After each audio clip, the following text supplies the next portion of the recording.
स्वागत प्रोग्राम गल्लां ते गीत। मैं हाँ नवजोत कौर। जप्यो जिन अर्जन देव गुरु, फिर संकट जोन गर्भ न आयो। पंचम पातशाह गुरु नानक दी पंजवीं जोत, धन धन साहिब श्री गुरु अर्जन देव जी। बाणी दे बोहित निमरता ते शांति दे पुंज कहाए जाण वाले, सरबत दे भले दी शुरू तो ही एक पिरत पाउण वाले, सच ते हक दे लई आवाज़ बुलंद करन वाले और उस तो बाद ज़बर दा जुल्म नहीं सहना, ईन नहीं मननी ते शहादत दे दित्ती।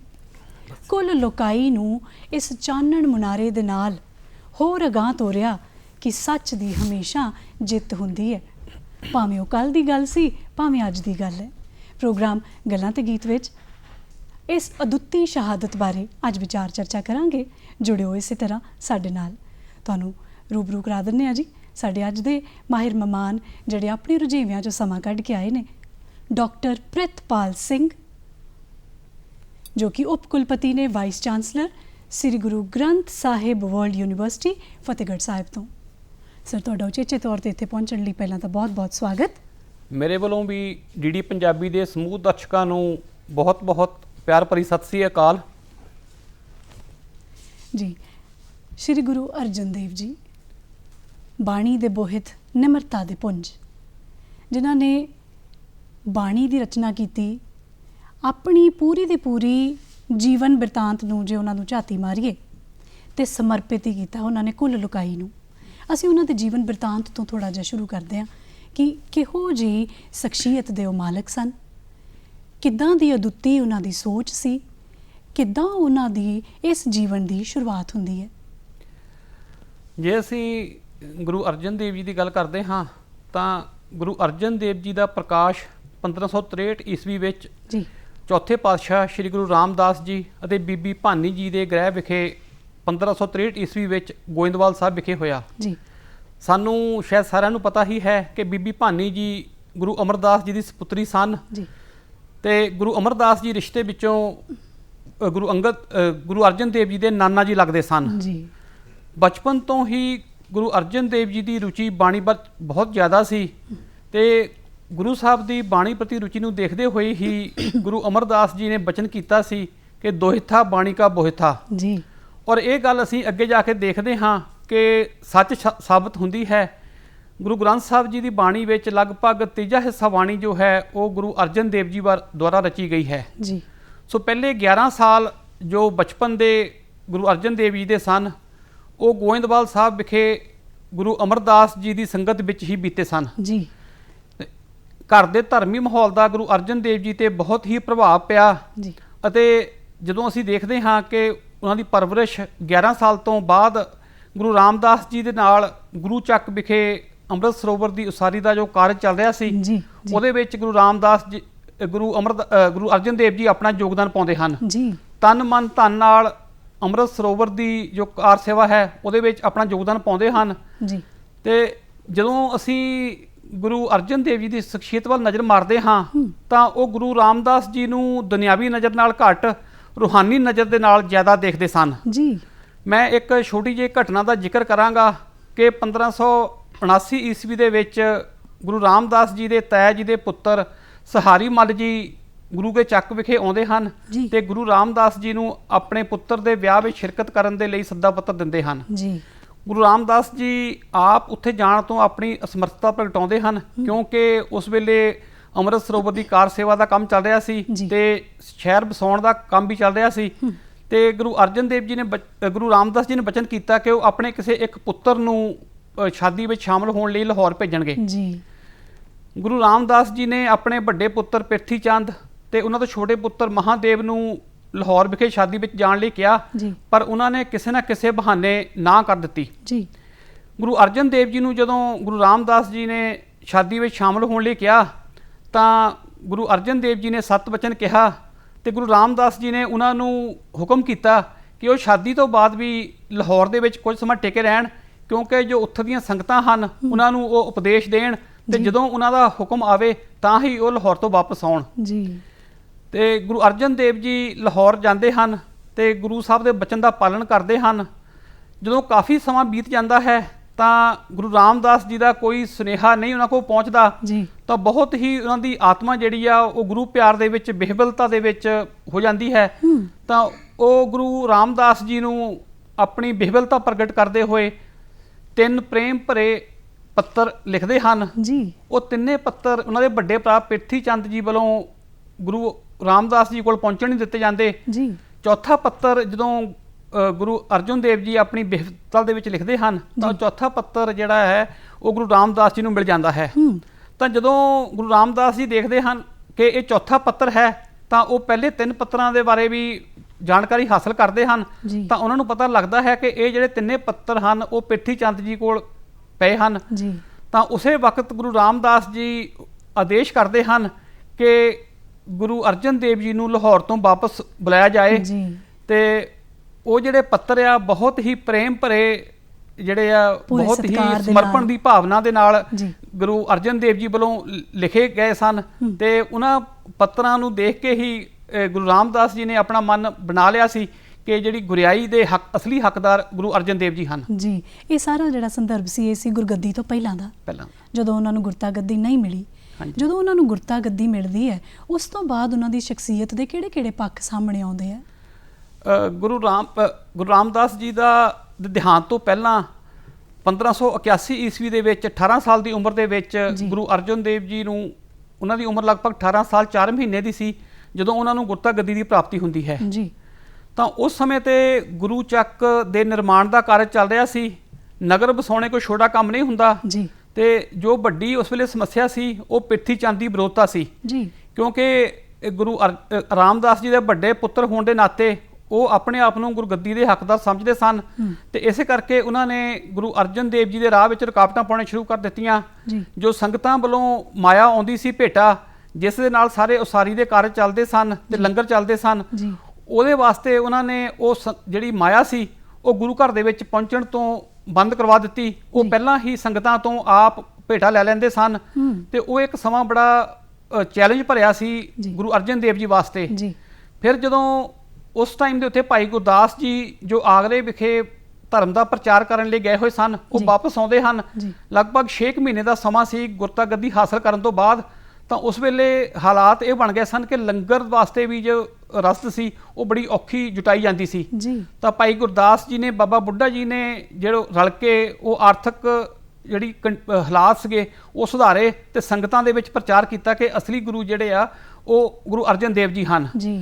ਸੋ 1570 ਦੇ ਵਿੱਚ ਗੁਰੂ ਰਾਮਦਾਸ ਜੀ ਨੇ ਗੁਰੂ ਕਾ ਚੱਕ ਵਸਾਉਣ ਦਾ ਕਾਰਜ ਆਰੰਭਿਆ ਸੀ ਤੇ ਉਸ ਦੇ ਨਾਲ ਹੀ ਇੱਕ ਅੰਮ੍ਰਿਤ ਸਰੋਵਰ ਦੀ ਜਿਹੜੀ ਖੁਦਾਈ ਆ ਤੇ ਨਿਰਮਾਣ ਸ਼ੁਰੂ ਹੋਇਆ ਸੀ ਤੇ ਇਹ ਕਾਰਜ 1588 ਈਸਵੀ ਦੇ ਵਿੱਚ ਜਾ ਕੇ ਕੰਪਲੀਟ ਹੁੰਦਾ ਹੈ ਤੇ 1588 ਈਸਵੀ ਦੇ ਵਿੱਚ ਹੀ ਗੁਰੂ ਅਰਜਨ ਦੇਵ ਜੀ ਸਾਈਂ ਮੀਆਂ ਮੀਰ ਜੀ ਤੋਂ ਸ੍ਰੀ ਹਰਿਮੰਦਰ ਸਾਹਿਬ ਜੀ ਦੀ ਨੀਂਹ ਰਖਵਾਉਂਦੇ ਹਨ ਤੇ ਹਰਿਮੰਦਰ ਸਾਹਿਬ ਦੀ ਉਸਾਰੀ ਦਾ ਕਾਰਜ ਜੋ ਹੈ ਉਹ 1590 ਈਸਵੀ ਦੇ ਵਿੱਚ ਕੰਪਲੀਟ ਹੋ ਜਾਂਦਾ ਹੈ। ਉਸ ਟਾਈਮ ਦੇ ਉੱਤੇ ਜਦੋਂ ਅਸੀਂ ਦੇਖਦੇ ਹਾਂ ਕਿ ਪਾਣੀ ਦੇ ਬਹੁਤ ਜ਼ਿਆਦਾ ਸਰੋਤ ਨਹੀਂ ਸਨ ਤਾਂ ਪਾਣੀ ਵਾਸਤੇ ਜਿਹੜੇ ਆਮ ਤੌਰ ਤੇ ਜੋ ਜਨਤਾ ਸੀ ਉਹ ਸਰੋਵਰਾਂ ਤੇ ਨਿਰਭਰ ਕਰਦੀ ਸੀ। ਤਾਂ ਗੁਰੂ ਅਰਜਨ ਦੇਵ ਜੀ ਨੇ ਮਹਿਸੂਸ ਕੀਤਾ ਕਿ ਸ਼ਹਿਰ ਦੀ ਵਸੋਂ ਬਹੁਤ ਜ਼ਿਆਦਾ ਵੱਧ ਰਹੀ ਹੈ ਤਾਂ ਉਹਨਾਂ ਨੇ ਅੰਮ੍ਰਿਤ ਸਰੋਵਰ ਦੇ ਨਾਲ ਹੀ ਇੱਕ ਹੋਰ ਸਰੋਵਰ ਦੀ ਉਸਾਰੀ ਸ਼ੁਰੂ ਕਰਵਾ ਦਿੱਤੀ ਤੇ ਜਿਸ ਦੀ ਉਸਾਰੀ ਜੋ ਸੀ ਅੰਮ੍ਰਿਤ ਸਰੋਵਰ ਦੇ ਨਾਲ ਹੀ ਕੰਪਲੀਟ ਹੋਈ 1588 ਈਸਵੀ ਦੇ ਵਿੱਚ ਤੇ ਉਸ ਸਰੋਵਰ ਦਾ ਨਾਮ ਗੁਰੂ ਜੀ ਨੇ ਸੰਤੋਖਸਰ ਰੱਖਿਆ।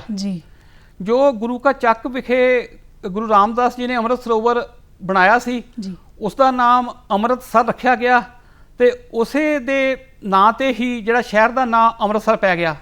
ਸੋ 1570 ਵਿੱਚ ਜੋ ਗੁਰੂ ਰਾਮਦਾਸ ਜੀ ਨੇ ਗੁਰੂ ਚੱਕ ਕਰਕੇ ਸ਼ਹਿਰ ਵਸਾਇਆ ਸੀ 1588 ਈਸਵੀ ਦੇ ਵਿੱਚ ਉਹਦਾ ਨਾਂ ਜਾ ਕੇ ਅੰਮ੍ਰਿਤਸਰ ਬਣ ਜਾਂਦਾ ਹੈ ਤੇ ਉਹ ਸਿੱਖੀ ਦਾ ਕੇਂਦਰੀ ਧੁਰਾ ਬਣ ਜਾਂਦਾ ਹੈ ਤੇ 1590 ਦੇ ਵਿੱਚ ਹਰਿਮੰਦਰ ਸਾਹਿਬ ਦੀ ਜੋ ਉਸਾਰੀ ਆ ਉਹ ਮੁਕੰਮਲ ਹੁੰਦੀ ਹੈ।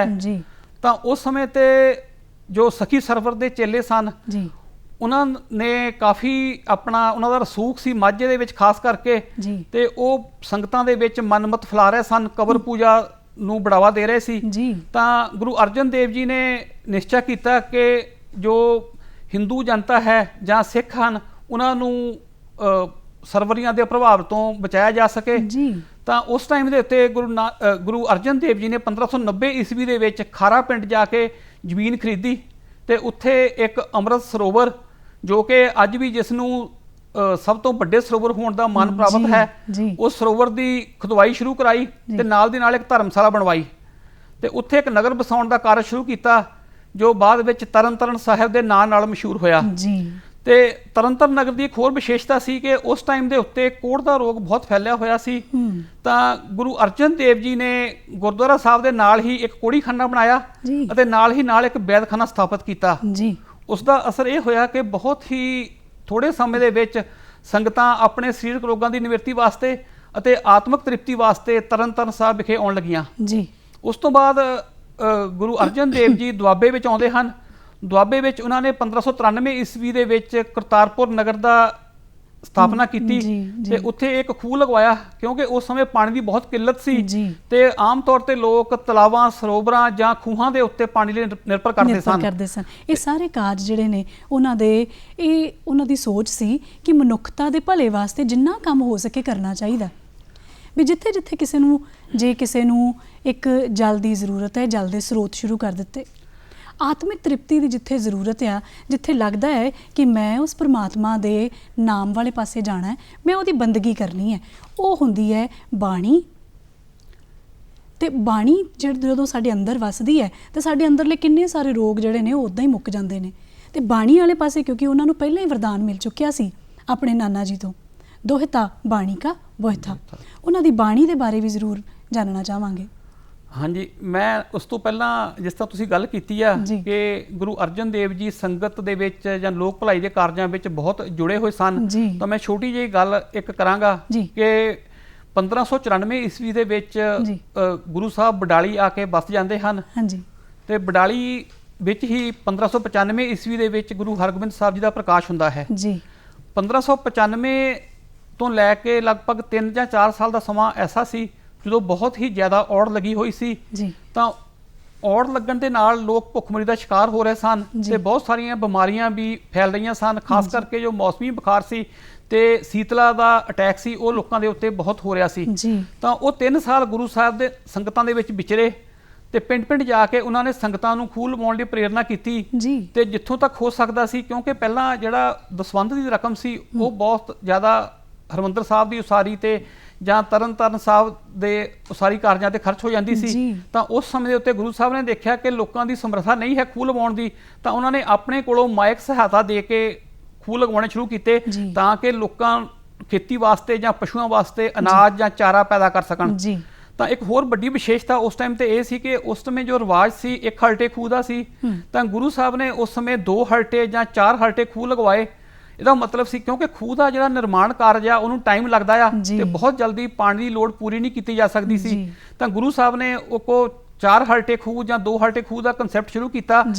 2 ਹਲਟੇ ਦਾ ਮਤਲਬ ਕਿ ਇੱਕੋ ਖੂਹ ਤੋਂ 2 ਖੂਹਾਂ ਦਾ ਕੰਮ ਲਿਆ ਜਾ ਸਕਦਾ ਸੀ। 4 ਹਲਟਾ ਖੂਹ ਸੀ ਜਿਹਦੇ ਤੋਂ 4 ਖੂਹਾਂ ਦਾ ਕੰਮ ਇੱਕੋ ਖੂਹ ਦੇ ਸਕਦਾ ਸੀ। ਇਸੇ ਤਰ੍ਹਾਂ ਛੇਹਰਟਾ ਸਾਹਿਬ ਦੀ ਗੱਲ ਕਰਦੇ ਆ ਤਾਂ ਉੱਥੇ ਵੀ 6 ਹਲਟਾ ਖੂਹ ਗੁਰੂ ਸਾਹਿਬ ਨੇ ਲਗਵਾਇਆ ਸੀ ਉਸ ਸਮੇਂ ਤੇ ਇੱਕੋ ਹੀ ਖੂਹ ਜਿਹੜਾ ਹੈ 6 ਖੂਹਾਂ ਦੀ ਜਿਹੜੀ ਲੋੜ ਆ ਉਹ ਪੂਰੀ ਕਰਦਾ ਸੀ। ਡਾਕਟਰ ਸਾਹਿਬ, ਜਦੋਂ ਅਸੀਂ ਉਹਨਾਂ ਦੇ ਕਾਰਜ ਦੀ ਗੱਲ ਕੀਤੀ, ਜਿਹੜਾ ਮਹਾਨ ਕਾਰਜ ਉਹ ਦੁਨੀਆ ਦੇ ਲਈ ਕਰ ਗਏ, ਇੱਕ ਐਸਾ ਪੂਰਨਾ ਪਾ ਗਏ ਵੀ ਰਹਿੰਦੀ ਦੁਨੀਆ ਤਾਈਂ ਉਹਨਾਂ ਦੀ ਸ਼ਹਾਦਤ ਨੂੰ ਇੱਕ ਅਦੁੱਤੀ, ਇੱਕ ਲਾਸਾਨੀ ਸ਼ਹਾਦਤ ਦੇ ਤੌਰ ਦੇ ਉੱਤੇ ਜਾਣਿਆ ਜਾਏਗਾ, ਸਤਿਕਾਰਿਆ ਜਾਏਗਾ ਔਰ ਕੁੱਲ ਲੁਕਾਈ ਉਹਨਾਂ ਦੇ ਅੱਗੇ ਪ੍ਰਣਾਮ ਕਰਦੀ ਹੈ।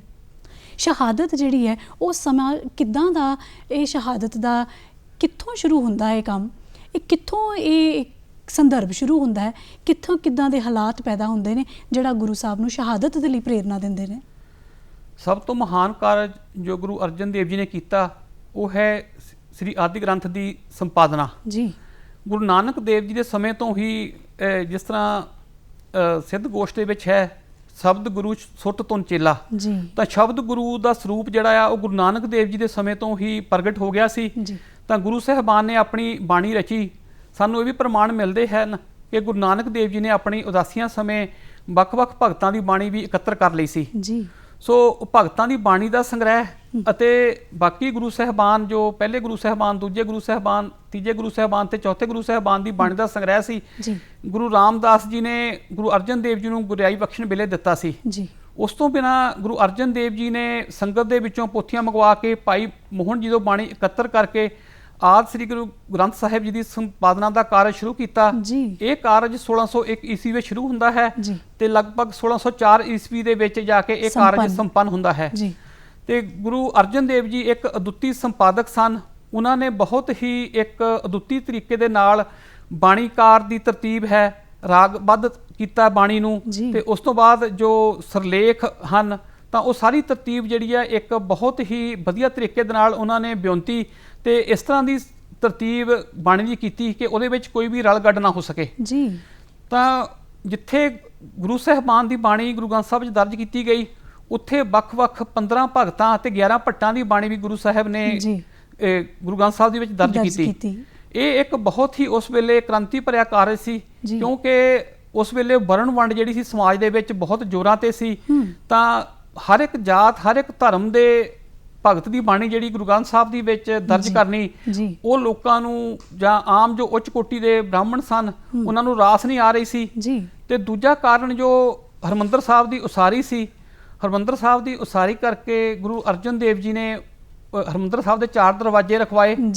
4 ਦਰਵਾਜ਼ੇ ਇਹ ਸੰਕੇਤ ਕਰਦੇ ਸਨ ਕਿ ਇਹ ਧਰਮ ਅਸਥਾਨ ਸਾਰੇ ਧਰਮਾਂ ਦੇ ਵਿਅਕਤੀਆਂ ਲਈ ਖੁੱਲ੍ਹਾ ਹੈ। ਜੇ ਅਸੀਂ ਭਾਰਤੀ ਸੰਦਰਭ ਵਿੱਚ ਗੱਲ ਕਰਦੇ ਹਾਂ ਤਾਂ ਚਾਰੇ ਜੋ ਵਰਣ ਸਨ ਉਸ ਵੇਲੇ, ਬ੍ਰਾਹਮਣ, ਖੱਤਰੀ, ਵੈਸ਼ ਤੇ ਸ਼ੂਦਰ, ਉਹਨਾਂ ਸਾਰੇ ਧਰਮਾਂ ਦੇ ਲੋਕਾਂ ਦਾ ਹਰਿਮੰਦਰ ਸਾਹਿਬ ਦੇ ਵਿੱਚ ਸਵਾਗਤ ਸੀ। ਸੋ ਇਹ ਗੱਲ ਜਿਹੜੀ ਸੀ ਉੱਚ ਕੋਟੀ ਦੇ ਬ੍ਰਾਹਮਣਾਂ ਨੂੰ ਰਾਸ ਨਹੀਂ ਆ ਰਹੀ ਸੀ। ਸੋ ਇਸੇ ਤਰ੍ਹਾਂ ਜੋ ਸਰਵਰੀਆਂ ਦਾ ਮੁੱਖ ਕੇਂਦਰ ਸੀ ਪ੍ਰਚਾਰ ਦਾ, ਉਹਦੇ ਨਜ਼ਦੀਕ ਤਰਨਤਾਰਨ ਸਾਹਿਬ ਵਿਖੇ ਗੁਰੂ ਅਰਜਨ ਦੇਵ ਜੀ ਨੇ ਸਿੱਖੀ ਦਾ ਪ੍ਰਚਾਰ ਕੀਤਾ। ਤੇ ਇਸਲਾਮਕ ਕੱਟੜਪੰਥੀਆਂ ਨੂੰ ਇਹ ਲੱਗਣ ਲੱਗ ਪਿਆ ਸੀ ਕਿ ਇਸਲਾਮ ਦਾ ਵਿਕਾਸ ਉਦੋਂ ਤੱਕ ਨਹੀਂ ਹੋ ਸਕਦਾ ਜਦੋਂ ਤੱਕ ਸਿੱਖੀ ਦਾ ਵਿਕਾਸ ਰੁਕਦਾ ਨਹੀਂ। ਸੋ ਇਹ ਜੋ 2 ਜਾਂ 3 ਵੱਡੇ ਕਾਰਨ ਸਨ ਕਿ ਸ੍ਰੀ ਹਰਿਮੰਦਰ ਸਾਹਿਬ ਜੀ ਦਾ ਉਸਾਰੀ ਕਾਰਜ, ਆਦਿ ਸ੍ਰੀ ਗ੍ਰੰਥ ਸਾਹਿਬ ਦੀ ਸੰਪਾਦਨਾ ਤੇ ਗੁਰੂ ਸਾਹਿਬ ਜੀ ਵੱਲੋਂ ਸਿੱਖੀ ਦਾ ਪ੍ਰਚਾਰ। ਸਿੱਖੀ ਦਾ ਪ੍ਰਚਾਰ ਗੁਰੂ ਸਾਹਿਬ ਸਿਰਫ ਪ੍ਰਚਾਰ ਹੀ ਨਹੀਂ ਕਰਦੇ ਸਨ, ਅਧਿਆਤਮਕ ਉਪਦੇਸ਼ ਨਹੀਂ ਦਿੰਦੇ ਸਨ, ਉਹ ਸੰਗਤਾਂ ਦੇ ਦੁੱਖਾਂ ਸੁੱਖਾਂ ਦੇ ਵਿੱਚ ਆਪ ਸ਼ਰੀਕ ਹੁੰਦੇ ਸਨ। ਇਹੀ ਕਾਰਨ ਸੀ ਕਿ ਸਿੱਖੀ ਦਾ ਸਭ ਤੋਂ ਵੱਧ ਪ੍ਰਚਾਰ ਜਿਹੜਾ ਸੀ ਜਾਂ ਵਿਕਾਸ ਸੀ ਉਹ ਗੁਰੂ ਅਰਜਨ ਦੇਵ ਜੀ ਦੇ ਸਮੇਂ ਹੋਇਆ। ਪਰ ਸਭ ਜਦੋਂ ਅਸੀਂ ਸ਼ਹਾਦਤ ਵਾਲੇ ਪਾਸੇ ਵੇਖਦੇ ਹਾਂ, ਜਦੋਂ ਉਸ ਸ਼ਹਾਦਤ ਦਾ ਇੱਕ ਪੂਰਾ ਪ੍ਰਸੰਗ ਸਾਡੀਆਂ ਅੱਖਾਂ ਸਾਹਮਣੇ ਆਉਂਦਾ ਹੈ, ਛਮ ਛਮ ਨੀਰ ਵਗਦਾ ਹੈ, ਲਾਹੌਰ ਦੀਆਂ ਕਹਿੰਦੇ ਕੰਧਾਂ ਵੀ ਰੋਈਆਂ ਸੀ ਉਸ ਵੇਲੇ। ਉਹ ਸ਼ਹਾਦਤ ਦਾ ਜਿਹੜਾ ਪੂਰੇ ਦਾ ਪੂਰਾ ਵਰਣਨ, ਉਹਦੇ ਵਿੱਚ ਕੌਣ ਸ਼ਾਮਿਲ ਹੋਇਆ, ਕਿੱਦਾਂ ਤਸੀਹੇ ਚਿਣ ਚਿਣ ਕੇ ਦਿੱਤੇ ਗਏ, ਕਿੱਦਾਂ ਇਹਦੀ ਵਿਉਂਤਬੱਧੀ ਕੀਤੀ ਗਈ, ਸੋ ਉਹਦੇ ਬਾਰੇ ਵੀ ਜ਼ਰੂਰ ਵੀ ਜਿਹੜਾ ਉਸ ਵੇਲੇ ਦਾ ਹਾਕਮ ਸੀ, ਉਸ ਵੇਲੇ ਦੀ ਹਕੂਮਤ ਸੀ, ਉਹਨਾਂ ਨੇ ਕਿਉਂ ਸੋਚਿਆ ਤੇ ਕਿਵੇਂ ਇਹ ਸ਼ਹਾਦਤ ਉਹਨਾਂ ਨੇ ਆਪਣੇ ਵੱਲੋਂ ਜਿਹੜੀ ਹੈ ਉਹ ਨੇਪਰੇ ਚਾੜੀ। ਜਿਸ ਤਰ੍ਹਾਂ ਮੈਂ ਪਹਿਲਾਂ ਵੀ ਗੱਲ ਕੀਤੀ ਹੈ ਕਿ ਗੁਰੂ ਅਰਜਨ ਦੇਵ ਜੀ ਵੱਲੋਂ ਆਦਿ ਗ੍ਰੰਥ ਦੀ ਸੰਪਾਦਨਾ, ਤੇ ਇੱਕ ਜੋ ਹੋਰ ਬਹੁਤ ਵੱਡੀ ਗੱਲ ਜਿਹੜੀ ਚੁੱਭਦੀ ਸੀ ਉੱਚ ਕੋਟੀ ਦੇ ਜੋ ਉੱਚ ਜਾਤੀ ਦੇ ਲੋਕ ਸੀ, ਉਹਨਾਂ ਨੂੰ ਲੰਗਰ ਦੀ ਪ੍ਰਥਾ। ਬੇਸ਼ੱਕ ਲੰਗਰ ਦੀ ਪ੍ਰਥਾ ਪਹਿਲੇ ਗੁਰੂ ਸਾਹਿਬਾਨ ਵੇਲੇ ਸ਼ੁਰੂ ਹੋ ਗਈ ਸੀ ਤੇ ਗੁਰੂ ਅਮਰਦਾਸ ਜੀ ਵੇਲੇ ਜਾ ਕੇ ਉਸ ਲੰਗਰ ਪ੍ਰਥਾ ਦਾ ਬਹੁਤ ਵਿਕਾਸ ਹੋਇਆ, ਪਰ ਉਸ ਵੇਲੇ ਇਸ ਲੰਗਰ ਦਾ ਵਿਰੋਧ ਬਹੁਤ ਜਾਰੀ ਰਿਹਾ। ਵੱਖ-ਵੱਖ ਸਮੇਂ ਤੇ ਵੱਖ-ਵੱਖ ਤਰ੍ਹਾਂ ਦੀਆਂ ਤਾਕਤਾਂ ਨੇ, ਕਾਜ਼ੀਆਂ ਨੇ ਜਾਂ ਬ੍ਰਾਹਮਣਾਂ ਨੇ ਜੋ ਬਾਦਸ਼ਾਹ ਦੇ ਕੰਨ ਭਰਨ ਦੀ ਕੋਸ਼ਿਸ਼ ਕੀਤੀ, ਪਰ 49 ਸਾਲ ਤੱਕ ਭਾਰਤ ਦੇ ਉੱਤੇ ਅਕਬਰ ਬਾਦਸ਼ਾਹ ਦਾ ਰਾਜ ਰਿਹਾ, ਜੋ ਕਿ ਬਹੁਤ ਹੀ ਲਿਬਰਲ ਕਿਸਮ ਦਾ ਆਦਮੀ ਸੀ। ਦੀਨੇ ਇਲਾਹੀ ਜਿਹਨੂੰ ਕਿਹਾ ਜਾਂਦਾ ਸੀ, ਦਿਆਲੂ ਰਾਜਾ, ਦੀਨੇ ਇਲਾਹੀ ਧਰਮ ਚਲਾਇਆ ਸੀ ਕਿ ਜਿੱਥੇ ਹਰ ਇੱਕ ਧਰਮ ਦੇ ਪੈਰੋਕਾਰ ਨੂੰ ਆਪਣਾ ਧਰਮ ਜਿਹੜਾ ਆ ਉਹ ਫੋਲੋ ਕਰਨ ਦੀ ਖੁੱਲ੍ਹ ਸੀ। ਤੇ ਜਦੋਂ 1605 ਦੇ ਵਿੱਚ ਅਕਬਰ ਦਾ ਦੇਹਾਂਤ ਹੋ ਜਾਂਦਾ ਹੈ ਤਾਂ ਜਹਾਂਗੀਰ ਜਿਹੜਾ ਹੈ ਰਾਜਗੱਦੀ ਤੇ ਬੈਠਦਾ ਆ। ਜਹਾਂਗੀਰ ਨੂੰ ਰਾਜਗੱਦੀ ਦੇਣ ਦਾ ਅਕਬਰ ਦਾ ਕੋਈ ਇਰਾਦਾ ਨਹੀਂ ਸੀ, ਕਿਉਂਕਿ ਜਹਾਂਗੀਰ ਇੱਕ ਅਯਾਸ਼ ਕਿਸਮ ਦਾ ਆਦਮੀ ਸੀ ਤੇ ਉਹ ਆਪਣੇ ਜੋ ਪੋਤਰਾ ਸੀ ਖੁਸਰੋ, ਅਕਬਰ ਉਹਨੂੰ ਰਾਜਗੱਦੀ ਦੇਣਾ ਚਾਹੁੰਦਾ ਸੀ। ਪਰ ਜੋ ਜਹਾਂਗੀਰ ਸੀ ਬਹੁਤ ਚਲਾਕ ਸੀ, ਉਹਨੇ ਜੋ ਕੱਟੜਪੰਥੀ ਮੁਸਲਮਾਨ ਸਨ ਅਕਬਰ ਦੇ ਦਰਬਾਰ ਦੇ ਵਿੱਚ, ਉਹਨਾਂ ਨਾਲ ਗੰਢ ਤੁਪ ਕਰਕੇ ਰਾਜਗੱਦੀ ਹਾਸਲ ਕਰ ਲਈ। ਤੇ ਜੋ ਗੁਰੂ ਸਾਹਿਬ ਦਾ ਪ੍ਰਚਾਰ ਉਹਨਾਂ ਜੋ ਕੱਟੜ ਮੁਸਲਮਾਨ ਸੀ ਜਾਂ ਕਾਜ਼ੀ ਸਨ ਉਹਨਾਂ ਦੀ ਅੱਖਾਂ ਵਿੱਚ ਚੁੱਭਦਾ ਸੀ, ਤਾਂ ਉਹਨਾਂ ਨੇ ਇਹ ਮੌਕਾ ਚੰਗਾ ਸਮਝਿਆ ਕਿ ਗੁਰੂ ਸਾਹਿਬ ਦਾ ਨੁਕਸਾਨ ਕਰਨ ਦਾ ਇਹੀ ਮੌਕਾ ਢੁਕਵਾਂ ਹੈ। ਉਸ ਸਮੇਂ ਜਦੋਂ ਬਾਦਸ਼ਾਹ ਜਹਾਂਗੀਰ ਗੱਦੀ ਤੇ ਬੈਠਦਾ ਹੈ ਤਾਂ ਉਹ ਖੁਸਰੋ ਨੂੰ ਆਗਰੇ ਦੇ ਕਿਲੇ ਵਿੱਚ ਕੈਦ ਕਰ ਲੈਂਦਾ ਹੈ। ਤਾਂ ਕਿਸੇ ਤਰ੍ਹਾਂ 6 ਮਹੀਨੇ ਦੇ ਵਕਫੇ ਤੋਂ ਬਾਅਦ ਖੁਸਰੋ ਉੱਥੋਂ ਭੱਜਣ ਵਿੱਚ ਕਾਮਯਾਬ ਹੋ ਜਾਂਦਾ ਹੈ। ਤਾਂ ਉਹ ਕੋਸ਼ਿਸ਼ ਕਰਦਾ ਹੈ ਕਿ ਪੰਜਾਬ ਦੇ ਉੱਤੇ ਕਬਜ਼ਾ ਕੀਤਾ ਜਾਏ। ਤਾਂ ਇਸ ਵਾਸਤੇ ਉਹ ਪੰਜਾਬ ਦੀ ਰਾਜਧਾਨੀ ਲਾਹੌਰ ਵੱਲ ਆਉਂਦਾ ਹੈ ਤੇ ਲਾਹੌਰ ਨੂੰ ਜੋ ਜਰਨੈਲੀ ਸੜਕ ਆਉਂਦੀ ਸੀ ਉਹ ਗੋਇੰਦਵਾਲ ਸਾਹਿਬ ਦੇ ਕੋਲੋਂ ਲੰਘਦੀ ਸੀ ਜੀ। ਤਾਂ ਜਦੋਂ ਖੁਸਰੋ ਆ ਕੇ ਬਗਾਵਤ ਕਰਦਾ ਹੈ ਲਾਹੌਰ ਦੇ ਵਿੱਚ, ਤਾਂ ਉਸ ਵੇਲੇ ਮੁਰਤਜ਼ਾ ਖਾਨ ਜੋ ਹੈ ਲਾਹੌਰ ਦੇ ਕਿਲੇ ਦੀ ਰੱਖਿਆ ਕਰਦਾ ਹੈ ਜੀ। ਤੇ ਬਾਦਸ਼ਾਹ ਜਹਾਂਗੀਰ ਆਪ ਬਗਾਵਤ ਦਬਾਉਣ ਲਈ ਪਹੁੰਚ ਜਾਂਦਾ ਹੈ ਜੀ। ਤਾਂ 9 ਦਿਨਾਂ ਦੇ ਵਿੱਚ ਲਾਹੌਰ ਦੀ ਜੋ ਕਿਲੇ ਦੀ ਘੇਰਾਬੰਦੀ ਹੁੰਦੀ ਹੈ ਉਹ ਖਤਮ ਹੋ ਜਾਂਦੀ ਹੈ। ਤਾਂ ਖੁਸਰੋ ਦੇ ਜੋ ਸਾਥੀ ਹਨ ਉਹਨਾਂ ਨੂੰ 2-3 ਦਿਨ ਦੇ ਵਿੱਚ ਹੀ ਖੁਸਰੋ ਦੇ ਸਾਹਮਣੇ ਬਾਦਸ਼ਾਹ ਜਹਾਂਗੀਰ ਵੱਲੋਂ ਮੌਤ ਦੇ ਘਾਟ ਉਤਾਰ ਦਿੱਤਾ ਜਾਂਦਾ ਹੈ ਜੀ। ਤਾਂ ਉਸ ਟਾਈਮ ਦੇ ਉੱਤੇ ਜੋ ਗੁਰੂ ਘਰ ਦੇ ਦੋਖੀ ਸਨ ਉਹਨਾਂ ਨੂੰ ਮੌਕਾ ਮਿਲਿਆ ਕਿ ਇਹੋ ਹੀ ਇੱਕ ਮੌਕਾ ਹੈ ਜਦੋਂ ਅਸੀਂ ਬਾਦਸ਼ਾਹ ਜਹਾਂਗੀਰ ਤੋਂ ਗੁਰੂ ਅਰਜਨ ਦੇਵ ਜੀ ਦੀ ਸ਼ਹਾਦਤ ਜਿਹੜੀ ਕਰਵਾ ਸਕਦੇ ਹਾਂ। ਸੋ ਉਹਨਾਂ ਨੇ ਬਾਦਸ਼ਾਹ ਜਹਾਂਗੀਰ ਦੇ ਕੰਨ ਭਰੇ ਕਿ ਗੁਰੂ ਅਰਜਨ ਦੇਵ ਜੀ ਨੇ ਖੁਸਰੋ ਦੀ ਜਦੋਂ ਬਗਾਵਤ ਸਮੇਂ ਉਹ ਆਗਰੇ ਤੋਂ ਲਾਹੌਰ ਆਇਆ ਸੀ ਤਾਂ ਮਦਦ ਕੀਤੀ ਸੀ, ਤਾਂ ਖੁਸਰੋ ਦੇ ਤਿਲਕ ਲਗਾਇਆ ਸੀ, ਤਾਂ ਉਹਨਾਂ ਨੇ ਇਹਦੀ ਸ਼ਿਕਾਇਤ ਜਹਾਂਗੀਰ ਨੂੰ ਕਰ ਦਿੱਤੀ। ਦਿਲੋਂ ਜਹਾਂਗੀਰ ਨੂੰ ਵੀ ਪਤਾ ਸੀ ਕਿ ਗੁਰੂ ਸਾਹਿਬ ਨੇ ਖੁਸਰੋ ਦੀ ਮਦਦ ਨਹੀਂ ਕੀਤੀ, ਤਾਂ ਇਸ ਕਰਕੇ ਜਹਾਂਗੀਰ ਪਰ ਵਿੱਚੋਂ ਦਿਲੋਂ ਚਾਹੁੰਦਾ ਸੀ ਕਿ ਜੋ ਗੁਰੂ ਸਾਹਿਬ ਵੱਲੋਂ ਚਲਾਇਆ ਸਿੱਖ ਪੰਥ ਹੈ ਉਹਦੇ ਵਿਕਾਸ ਨੂੰ ਰੋਕਿਆ ਜਾਵੇ। ਤਾਂ ਇਸ ਕਰਕੇ ਉਹ ਗੁਰੂ ਸਾਹਿਬ ਦੀ ਗ੍ਰਿਫਤਾਰੀ ਦੇ ਹੁਕਮ ਦਿੰਦਾ ਹੈ। ਜਦੋਂ ਕਿ ਅਸੀਂ ਦੇਖਦੇ ਹਾਂ ਕਿ ਬਾਦਸ਼ਾਹ ਜਹਾਂਗੀਰ ਆਪਣੇ ਸਾਹਮਣੇ ਸਾਰੇ ਜੋ ਵੀ ਹਮੈਤੀ ਸਨ ਖੁਸਰੋ ਦੇ ਉਹਨਾਂ ਨੂੰ ਜੋ ਮਾਰਦਾ ਹੈ ਆਪਣੇ ਸਾਹਮਣੇ ਮਾਰਦਾ ਹੈ, ਆਪਣੇ ਸਾਹਮਣੇ ਤਸੀਹੇ ਦਿੰਦਾ ਹੈ। ਪਰ ਜਦੋਂ ਉਹ ਗੁਰੂ ਸਾਹਿਬ ਦੀ ਗ੍ਰਿਫਤਾਰੀ ਦਾ ਹੁਕਮ ਦਿੰਦਾ ਹੈ ਤਾਂ ਆਪ ਸਿੰਧ ਨੂੰ ਚਲਾ ਜਾਂਦਾ ਹੈ ਤੇ ਮੁਰਤਜ਼ਾ ਖਾਨ ਨੂੰ ਜਿਹੜੀ ਗੁਰੂ ਸਾਹਿਬ ਦੀ ਗ੍ਰਿਫਤਾਰੀ ਕਰਨ ਦੇ ਵਾਸਤੇ ਹੁਕਮ ਦਿੰਦਾ ਹੈ। ਤਾਂ ਮੁਰਤਜ਼ਾ ਖਾਨ ਵੀ ਉਸ ਵੇਲੇ ਅਵੇਅਰ ਸੀ ਕਿ ਗੁਰੂ ਸਾਹਿਬ ਦੀ ਜੇ ਸੰਗਤ ਜਿਹੜੀ ਬਹੁਤ ਜ਼ਿਆਦਾ ਹੈ, ਬਹੁਤ ਸ਼ਰਧਾਲੂ ਹਨ ਗੁਰੂ ਸਾਹਿਬ ਦੇ, ਤਾਂ ਉਹ ਚੁੱਪਚਾਪ ਗੁਰੂ ਸਾਹਿਬ ਨੂੰ ਲਾਹੌਰ ਆਉਣ ਵਾਸਤੇ ਸੁਨੇਹਾ ਭੇਜਦਾ ਹੈ। ਗੁਰੂ ਸਾਹਿਬ ਜਾਣੀ ਜਾਣ ਸਨ, ਸੋ ਉਹ ਭਾਂਪ ਗਏ ਸਨ ਕਿ ਕੀ ਭਾਣਾ ਵਾਪਰਨ ਵਾਲਾ ਹੈ। ਤਾਂ ਉਹ ਗੁਰੂ ਹਰਗੋਬਿੰਦ ਸਾਹਿਬ ਨੂੰ ਗੁਰਗੱਦੀ ਦੀ ਬਖਸ਼ਿਸ਼ ਕਰਕੇ ਆਪ ਲਾਹੌਰ ਚਲੇ ਜਾਂਦੇ ਹਨ। ਤਾਂ ਉੱਥੇ ਜਾ ਕੇ ਜੋ ਮੁਰਤਜ਼ਾ ਖਾਨ ਹੈ ਉਹਨਾਂ ਨੂੰ ਸ਼ਹਾਦਤ ਵਾਸਤੇ ਜੋ ਬਾਦਸ਼ਾਹ ਜਹਾਂਗੀਰ ਦਾ ਫਰਮਾਨ ਸੁਣਾਉਂਦਾ ਹੈ ਕਿ ਜਾਸਾ ਕਾਨੂੰਨ ਦੇ ਤਹਿਤ ਉਹਨਾਂ ਦੀ ਸ਼ਹਾਦਤ ਕੀਤੀ ਜਾਵੇਗੀ। ਜਾਸਾ ਕਾਨੂੰਨ ਹੈ ਜਿਸ ਦੇ ਵਿੱਚ ਸ਼ਹਾਦਤ ਕੀਤੀ ਜਾਂਦੀ ਹੈ ਆਮ ਤੌਰ ਤੇ ਜੋ ਪਰਮਾਤਮਾ ਦੇ ਪੈਗੰਬਰ ਹਨ, ਤਾਂ ਇਸ ਤਰ੍ਹਾਂ ਸ਼ਹਾਦਤ ਕੀਤੀ ਜਾਂਦੀ ਹੈ ਕਿ ਉਹਨਾਂ ਦਾ ਖੂਨ ਧਰਤੀ ਤੇ ਨਾ ਡੁੱਲੇ, ਕਿਉਂਕਿ ਇਹ ਮਾਨਤਾ ਸੀ ਕਿ ਜੇ ਧਰਤੀ ਤੇ ਖੂਨ ਡੁੱਲੇਗਾ ਕਿਸੇ ਪੈਗੰਬਰ ਦਾ ਤਾਂ ਇੱਕ ਉਹ ਬਾਦਸ਼ਾਹ ਵਾਸਤੇ ਕਰੋਪੀ ਹੋਵੇਗੀ, ਕੋਈ ਅਨਹੋਣੀ ਹੋਣ ਦਾ ਸੰਕੇਤ ਹੁੰਦਾ ਸੀ। ਇਸ ਕਰਕੇ ਉਹਨਾਂ ਨੇ ਇਹ ਜਿਹੜੀ ਸ਼ਹਾਦਤ ਸੀ ਉਹ ਜਾਸਾ ਦੇ ਤਹਿਤ ਕਰਨ ਦਾ ਨਿਸ਼ਚਾ ਕੀਤਾ ਤੇ ਲਾਹੌਰ ਦੇ ਕਿਲੇ ਵਿੱਚ ਗੁਰੂ ਸਾਹਿਬ ਨੂੰ ਕੈਦ ਰੱਖਿਆ ਗਿਆ। ਗੁਰੂ ਸਾਹਿਬ ਨੂੰ ਪਹਿਲਾਂ ਉਬਲਦੇ ਪਾਣੀ ਦੀ ਦੇਗ ਵਿੱਚ ਬਿਠਾਇਆ ਗਿਆ, ਤਾਂ ਫਿਰ ਤੱਤੀ ਤਵੀ ਉਹਦੇ ਅੰਦਰ ਨੀਚੇ ਬਹੁਤ ਜ਼ਿਆਦਾ ਬਾਲਣ ਬਾਲ ਕੇ ਤੱਤੀ ਤਵੀ ਤੇ ਗੁਰੂ ਸਾਹਿਬ ਨੂੰ ਬਿਠਾਇਆ ਗਿਆ ਅਤੇ ਸਿਰ ਦੇ ਵਿੱਚ ਤਪਦੀ ਹੋਈ ਰੇਤ ਪਾਈ ਗਈ ਤੇ ਗੁਰੂ ਸਾਹਿਬ ਦਾ ਸਾਰਾ ਸਰੀਰ ਜਿਹੜਾ ਆ ਉਹ ਛਾਲਿਆਂ ਨਾਲ ਭਰ ਗਿਆ। ਤੇ ਉਸ ਤੋਂ ਬਾਅਦ ਗੁਰੂ ਸਾਹਿਬ ਨੂੰ ਰਾਵੀ ਦੇ ਵਿੱਚ ਇਸ਼ਨਾਨ ਕਰਨ ਲਈ ਜਾਂਦੇ ਹਨ ਤੇ ਰਾਵੀ ਦੇ ਵਿੱਚ ਹੀ ਲੀਨ ਹੋ ਜਾਂਦੇ ਹਨ। ਸੋ ਇਹ ਇੱਕ ਬਹੁਤ ਹੀ ਕਰੂਰ ਕਾਰਜ ਸੀ ਉਸ ਵੇਲੇ ਦੇ ਬਾਦਸ਼ਾਹ ਜਹਾਂਗੀਰ ਦਾ। ਬੇਸ਼ੱਕ ਜਹਾਂਗੀਰ ਉਸ ਟਾਈਮ ਦੇ ਉੱਤੇ ਉਸ ਵੇਲੇ ਹਾਜ਼ਰ ਨਹੀਂ ਸੀ, ਪਰ ਉਹ ਸ਼ਹਾਦਤ ਪ੍ਰਤੀ ਗੁਰੂ ਸਾਹਿਬ ਦੀ ਆਪਣੀ ਜ਼ਿੰਮੇਵਾਰੀ ਤੋਂ ਬਚ ਨਹੀਂ ਸਕਦਾ। ਸਾਈਂ ਮੀਆਂ ਮੀਰ ਜਦੋਂ ਉਹਨਾਂ ਨੂੰ ਉੱਥੇ ਲਾਹੌਰ ਦੇ ਤਸੀਹੇ ਦਿੰਦੇ ਹੋਏ ਵੇਖਦੇ ਨੇ ਜਾ ਕੇ, ਉਹ ਕਹਿੰਦੇ ਨੇ ਕਿ ਪੂਰੀ ਦੁਨੀਆ ਦੇ ਮਾਲਕ ਆ ਕੀ ਹੋ ਰਿਹਾ, ਤੇ ਅੱਗੋਂ ਉਹਨਾਂ ਨੂੰ ਇਹ ਕਹਿੰਦੇ ਨੇ ਕਿ ਕਰਾਮਾਤ ਨਹੀਂ ਕਰਨੀ, ਇਹ ਤਾਂ ਦੁਨੀਆ ਦੇ ਵਾਸਤੇ ਇੱਕ ਸੁਨੇਹਾ ਦੇ ਕੇ ਜਾਣਾ। ਸੋ ਲੋਕਾਈ ਨੂੰ ਕੀ ਸੁਨੇਹਾ ਦਿੱਤਾ ਪੰਚਮ ਪਿਤਾ ਨੇ? ਪੰਚਮ ਪਿਤਾ ਦੀ ਜਦੋਂ ਬਾਣੀ ਪੜ੍ਹਦੇ ਹਾਂ ਤਾਂ ਉਹ ਸੁਨੇਹਾ ਸਾਨੂੰ ਦਿੰਦੇ ਹਨ ਕਿ ਜੋ ਪਰਮਾਤਮਾ ਦਾ ਨਾਮ ਜਪੋ, ਦੁਨੀਆ ਵਿੱਚ ਰਹਿੰਦੇ ਹੋਏ ਨਿਰਮਲ ਕਰਮ ਕਰੋ ਅਤੇ ਸਰਵ ਸਾਂਝੀ ਬਾਲਤਾ ਦਾ ਉਪਦੇਸ਼ ਗੁਰੂ ਸਾਹਿਬ ਨੇ ਸਾਨੂੰ ਦਿੱਤਾ ਹੈ। ਤੇ ਜੋ ਇਸ ਸ਼ਹਾਦਤ ਵਿੱਚੋਂ ਸਾਨੂੰ ਪ੍ਰੇਰਨਾ ਮਿਲਦੀ ਹੈ ਉਹ ਹੈ ਕਿ ਕਦੇ ਵੀ ਸੱਚ ਦਾ ਸਾਥ ਨਾ ਛੱਡੋ, ਸੱਚ ਤੇ ਦ੍ਰਿੜ ਰਹੋ, ਤੇ ਜੇ ਸਾਨੂੰ ਉਹਦੇ ਵਾਸਤੇ ਆਪਣੀ ਜਾਨ ਵੀ ਨਿਛਾਵਰ ਕਰਨੀ ਪੈਂਦੀ ਆ ਤਾਂ ਸਾਨੂੰ ਉਹਦੇ ਵਾਸਤੇ ਵੀ ਤਿਆਰ ਰਹਿਣਾ ਚਾਹੀਦਾ ਹੈ।